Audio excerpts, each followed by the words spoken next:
Welcome. I'm Lily Powell, Associate Professor at the Darden School of Business and the School of Nursing at the University of Virginia. I'm also the Director of the Compassionate Care Initiative, which promotes and researches well-being, collaboration, and leadership so that all health workers can embody compassion in their work.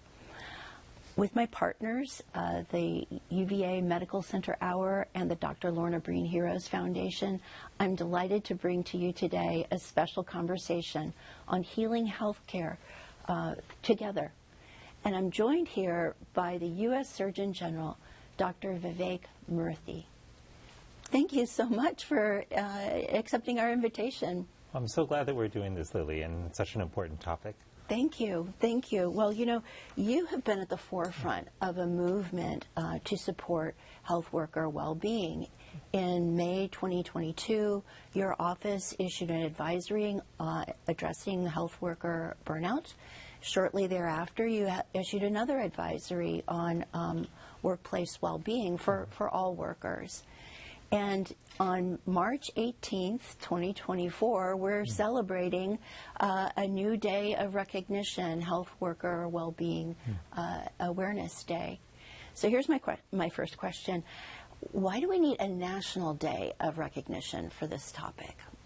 Well, every day should be a day when we take care of and think about the well-being of health workers. Having a specific day where we are called as a nation to remember the importance of health worker well-being is important. You know, we have so many issues that surround us that are drawing our focus, but I think for too long what we've seen is that health workers have been on the front lines taking on increasing loads and enduring all kinds of stress, especially during COVID-19. But their well-being has never been enough of a priority at a national level and I think sufficiently within health systems. So having a national day helps us focus our attention on the challenge and bring together our resources and our collective will to ultimately address it so that every health worker, every person who's dedicated their life to healing can be taken care of as well. Yeah. You know, there's so much discussion about what's the best way to do that, right? And I think there's some debate about whether individual or systems level approaches are the best. Actually, at this CCI, we promote both. And I wonder if you could say a little bit about why me and we solutions are important. Absolutely. Well, we want people to know that there are things they can do in their individual lives to help enhance their health and well-being, and that's where the me part comes in. But the truth is that if we solely relied on individual solutions, that would not only be unfair, it would be ineffective, because so much of what is driving burnout in the healthcare professions is, in fact, systemic challenges. And that's where we have to make real changes. I think in particular when it comes to looking at the environment in which clinicians are practicing, we see a few key things consistently pop up. One is that many health workers actually themselves don't have access to mental health services. Even if they have insurance coverage, they may not actually have the logistical capability of going to an appointment because they're often at work or because they may not have an appointment that's available within a reasonable time frame and reasonable distance. The second thing we find is that the nature of work that health workers are being asked to do is often quite challenging and not directly related to patient care. So you think about nurses and doctors and PAs and pharmacists who are spending more and more time with paperwork and computers and less time with patients, even though they want to be with patients.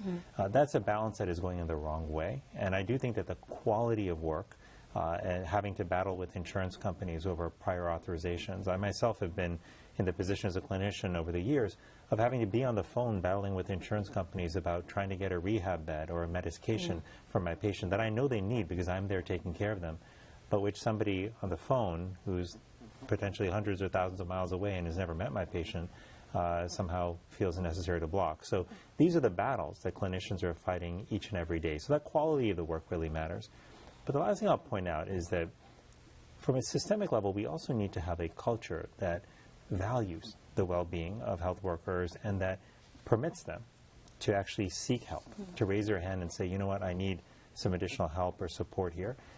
And too often, I think what we've seen in the culture of healthcare systems more broadly is that that culture isn't always conducive to people raising their hand and saying, I need some help. People are often perceived as weak if they do that or not as team players. And so that fundamentally has to change, and that culture change really has to start at the top. Yeah, yeah. Oh, so many important things in what you're saying. So I have to ask, what are your favorite evidence-based strategies for individuals and to work on their own personal and organizational well-being? Well, I think at an individual level, like there are a few things that we have now a lot of evidence on that we know work. We know, number one, that sleep is incredibly important, in terms of your mental health and well-being, as well as, of course, your physical health and well-being. And getting enough sleep is not always easy if you're working really long shifts, or if your shifts are staggered, night shifts and then day shifts, and that can really impair your sleep patterns and your sleep cycle. But we know sleep is really important. The other thing that we know is very important is your level of social connection and community that you have in your life. And this is one of the things that worries me, because I do think that working in the world of healthcare in particular, but even public health more broadly, it can be very isolating work. And for a number of reasons, from hours to the nature of the work to the stress of the work. And this is I worry about health workers being more and more isolated, because given the stress of our jobs, it's more important than ever for us to have community around us, because relationships buffer stress. And I remember when I was in medical training, that even though we worked incredibly hard and had really long hours, and there were times when, well, we all know the hours in medical training back in the day, it was incredibly long. But despite how taxing it was, the thing that actually made it feasible, that kept me going through all that, was that every day when I came to work, I felt like I was working with friends. And there were my work colleagues in my residency class, the nurses on the floor who worked closely with us, the physical therapists and pharmacists that we got to know really well. It felt like we were coming to work with a team, and that if we were struggling at any point, that somebody would have our backs. And that's just invaluable when it comes to helping people sustain themselves through what can be really difficult and stressful times as a health worker. Yeah, that connection is so important. It's so important. Well, now I have to ask you, what are your favorite systems level things, leadership and systems? Like, personally, my favorite is getting rid of stupid stuff. Yes. But I wonder what you would say. Well, I was actually going to mention that too, because I do think there's one of the things that really pulls down morale and increases frustration in any organization is when people do not see the point of what they're doing, or when they feel like they're being asked to do things 2 or 3 times, or they're being asked to battle, over a decision with somebody who doesn't have knowledge about their patient. These are challenging for people who go in to these jobs wanting to ultimately relieve suffering and help as many people as possible. So I think that whenever you can eliminate those kind of tasks, it makes a huge difference. I'm a fan of efforts within health systems that have brought clinicians to the table to actually identify what they think are the things that can be eliminated, and many of those efforts at the University of Hawaii's efforts, for example, and others, have demonstrated that not only does it improve well-being, but it actually saves time and money for the institution. But some of these are bigger, though, than an institution. You think about prior authorizations; those are ones that require true systemic change. It's one of the reasons when I issued the advisory on health worker well-being back in May of 2022, or late spring 2022, I noted that prior authorizations are one of the specific issues within improving quality of work that we've got to make a priority and tackle. And we've been working with CMS on that issue as well, and I'm glad that they have moved forward now a proposed rule to actually reduce the burden of prior authorizations. And the goal is we need now the private sector, private payers, to also do their part and step up and reduce the burden of prior authorizations. So that's an example where I think systemic change can make a really big difference in the quality of people's experiences. But the last systemic thing I'll mention is access to mental health services. I don't want to us to forget just how critical that is. Health workers, like anyone else in the population, they will go through mental health challenges. And just like anyone else, they should have the ability to get help when they need it. And making sure in your health system that workers have access to health care is not just about making sure that insurance covers it, although that's an important part of the process, because there's still too many insurance companies that don't provide sufficient mental health coverage. But it also requires making sure that getting that help is easy for health workers. For example, are the networks that my insurance plan has adequate? Are there enough providers? And second, are there methods through telemedicine, through virtual care, to be able to access behavioral health providers? So many nurses around the country during the height of the pandemic had said to me, look, we would love to get mental health care If there was a place in the hospital where we can go, a confidential room where I could log onto a screen and talk to a provider, I would do that.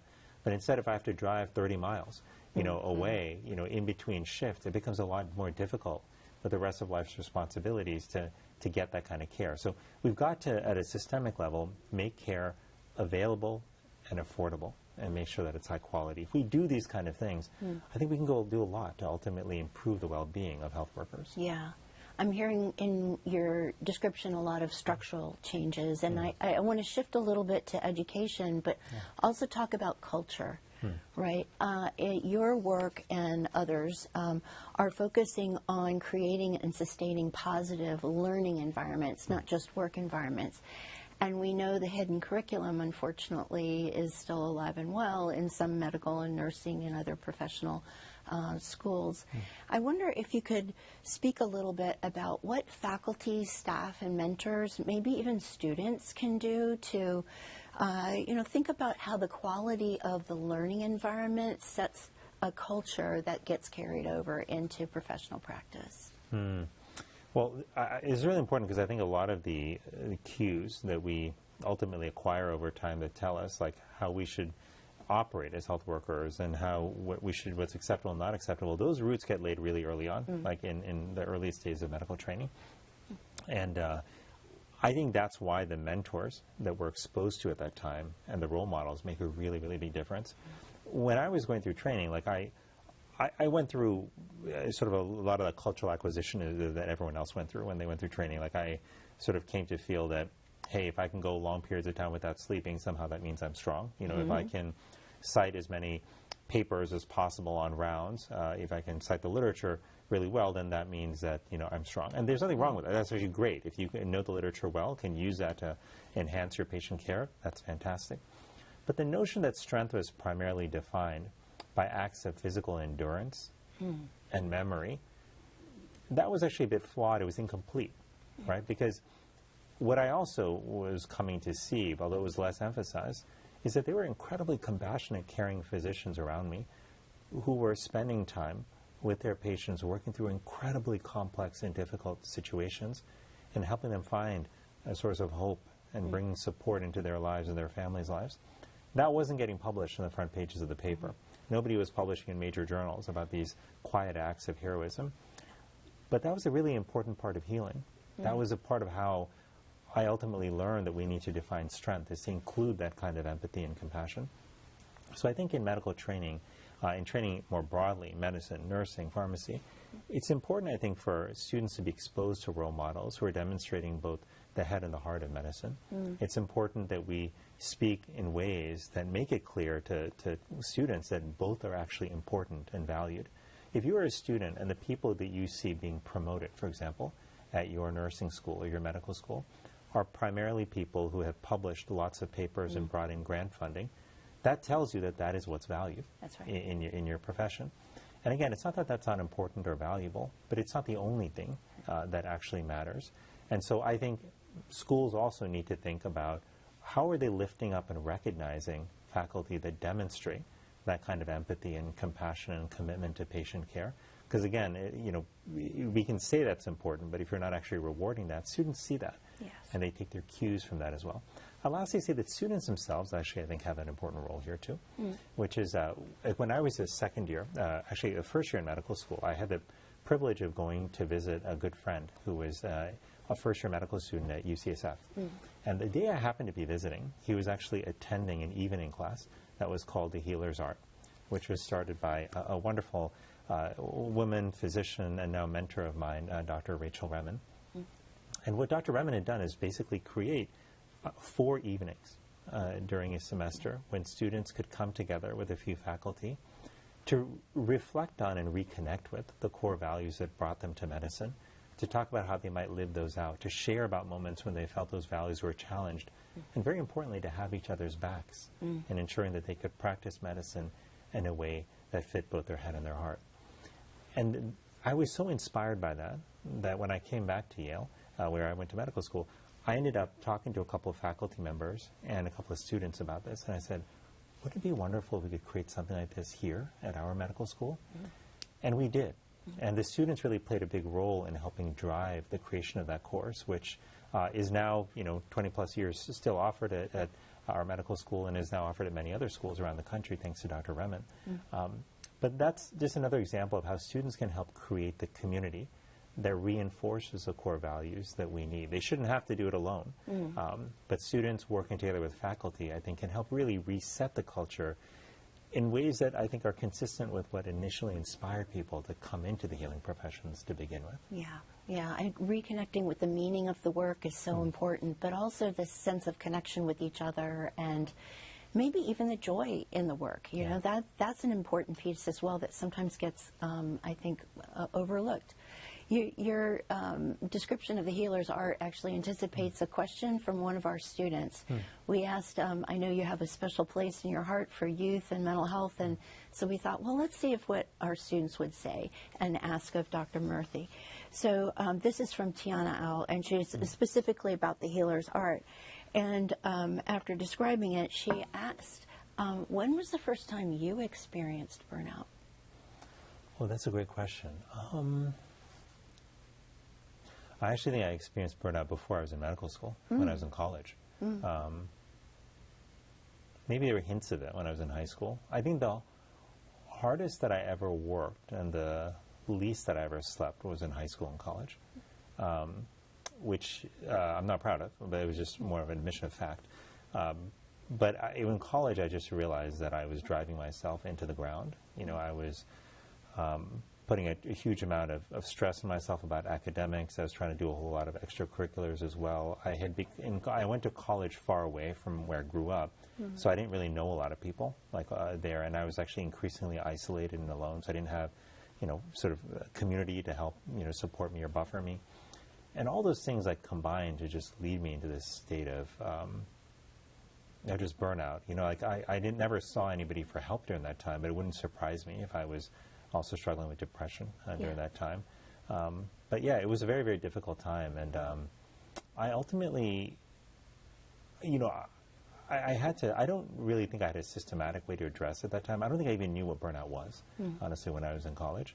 I just knew that I was finding it harder and harder to motivate, that I was feeling really, really frustrated, and I was feeling helpless. I just didn't know what to do because I felt like I was trapped in a situation and I didn't see an alternative path. So, interestingly, a bunch of things happened in my life around that time which kind of shook me out of my situation. Well, one of them was I actually got involved with my sister in building a nonprofit organization to do HIV work in India initially, and then here in the United States.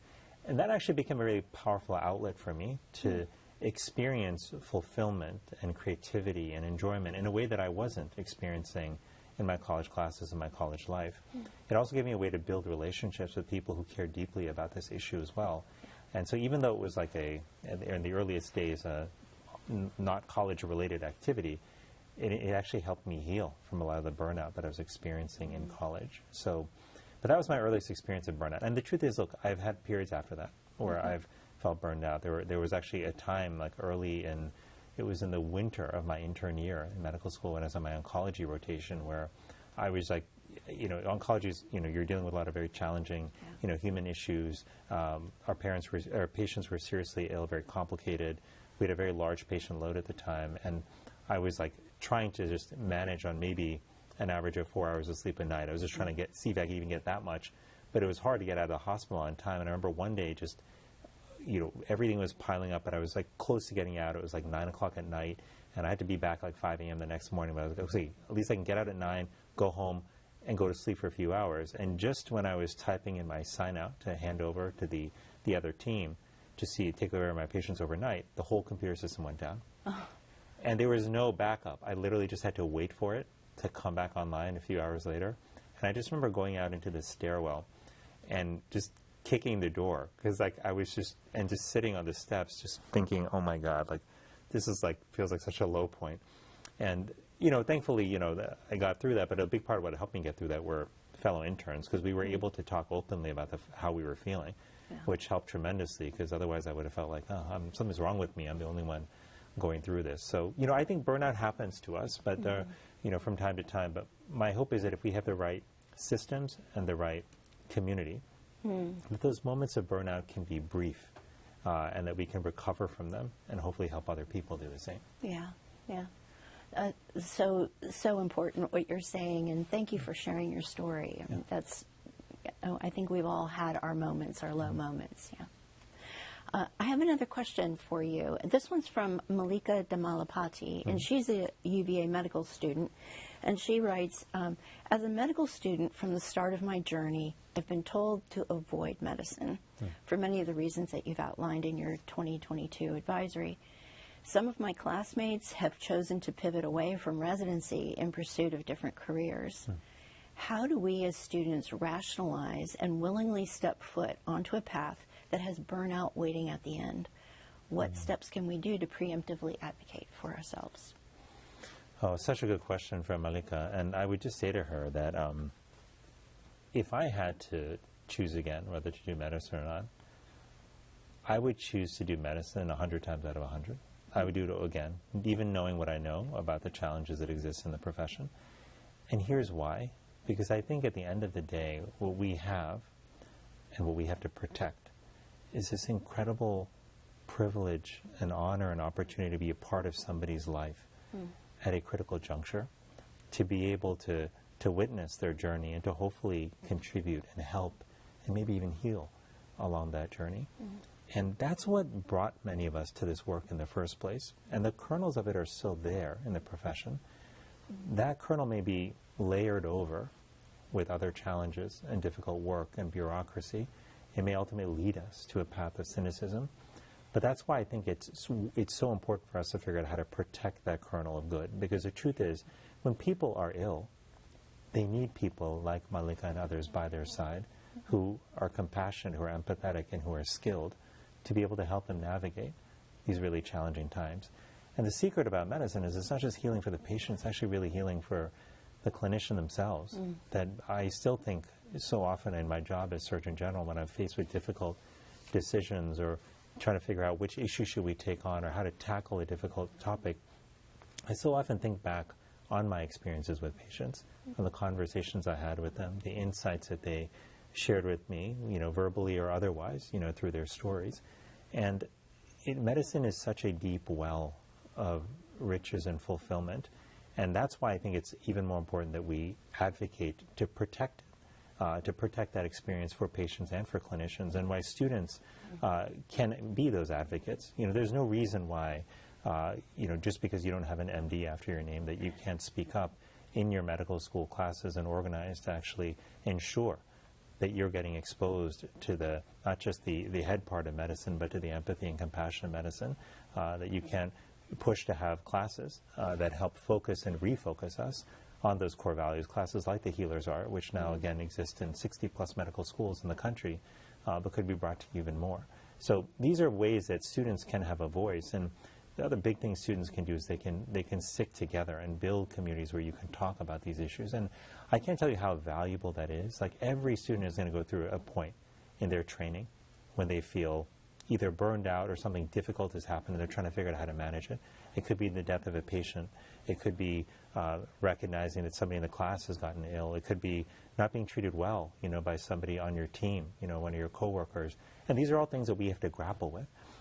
Having a community that we can talk through this with becomes really important, because I'll tell you the truth is that after medical school and after residency training, medicine can become really lonely because people can go off into their own practices or somehow feel like because they're done with training, they're supposed to have everything figured out on their own.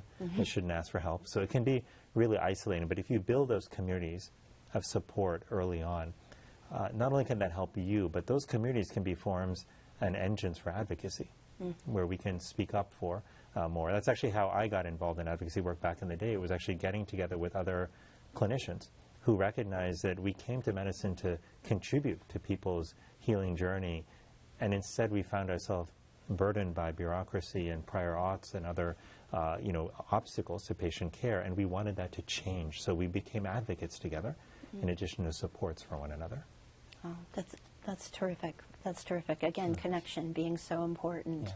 Well, Malika and another student, Katie Hall, are part of an interdisciplinary research team that actually is part of the Compassionate Care Initiative. and my colleagues Julie Hazlip and Natalie May do work on mattering. And mattering for them means not only being valued, but also being able to add value. So I'm struck by what you said about healing possibly going two ways. Not only the provider healing with the patient, but the patient possibly healing the provider too in certain ways. But anyway, Katie has a question for you about mattering, and she knows that it's important in your work. I know that mattering is also mentioned in your workplace well-being advisory. She wanted to know if you could talk a little bit about your view on mattering at work in healthcare contexts. Sure. Yeah, so, in the workplace advisory that we issued in the fall of 2022, I did that because I wanted to recognize that a lot of people are struggling with their mental health in the workplace. But I also wanted to know that the flip can be true, which is that workplaces can be engines of mental health and well-being if we are designing them in the right way and if we have the right type of approach and leadership in place. And we laid out these 5 essentials that have to be part of every workplace to promote mental health and well-being, and they include protection from harm, community and connection, work-life harmony, opportunities for growth, and mattering, knowing that you matter and knowing that your work matters. In the healthcare setting, I think this is vital as well. And I think from the outside, sometimes people might look at this and say, well, isn't it obvious that your work matters if you're in healthcare? It's not always so obvious. But making sure that your work matters in healthcare is not just about the nurse at the bedside or the doctor, at the bedside. It's also about the people working in the cafeteria, the folks, who are helping to keep the hospital safe and secure, the people who are working on the IT systems. They are several steps removed from patient care, but their work is essential to allowing patient care to happen and keeping patients safe and keeping the staff safe. And we have to make sure that they know that. Right? Because otherwise it can be easy to just come in and say, I'm just cleaning the floors here. Am I really contributing that much? Or I'm just serving the food in the cafeteria. Does anyone really care? So the work of mattering is the work that leaders really have to take upon themselves, which is to ensure that people in your organization know that their work matters, but also that they matter. And that's the last point I want to make about us mattering, which is my worry about what we've done in society more broadly, is we've built this cultural sort of understanding that you matter based on what you can deliver, in the sense that, okay, if I can deliver certain services, then I matter. If I can achieve something that society values, a position of power, or if I can become famous, or if I can become wealthy, then you matter. And as a young person, why do you think that those things are what society deems as mattering? Because that's what we write books about and make movies about and write newspaper stories about, right? It's about the people who've achieved those things. And yes, in healthcare, it's important to be able to serve, deliver good care to people.